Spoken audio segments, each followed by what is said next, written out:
வள்ளல் பெருமான் சொல்லுவார், ஐயனின் சீர்பேசும் செல்வர்வாய் நல்லதில் அமுதுண்டு உவந்த திருவாய், அப்பனின் திருவடி வணங்கினோர் தலை முடியணிந்தோங்கி வாழும் தலை, மெய்யனின் திருமேனி கண்ட புண்ணியர் கண்கள் மிக்க ஒளிமேவு கண்கள், வேலனின் புகழ் கேட்கும் வித்தகர் திருச்செவி விழாச்சுபம் கேட்கும் செவி, துயனின் பதம் என்னும் மேலோர்கள் தம் நெஞ்சம் மெய்ச்சுவர் உபமான நெஞ்சம், தோன்றல் உன் திருமுன்னர் குவித்த பெரியோர் கைகள் ஸ்வர்ணமிடுகின்ற கைகள், செய்யமுயர் சென்னையில் கந்தகோட்டத்துள் வளர் தலமோங்கு கந்தவேளே தன்முகத் துய்யமணி உன்முகச் செய்வமணி சண்முக தெய்வமணியே.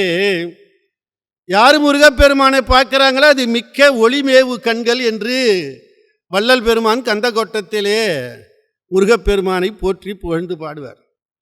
அவர் 2 லிஸ்ட் போடுவார், வணங்குறவங்களுக்கு என்ன வணங்காதவங்களுக்கு என்னன்னு.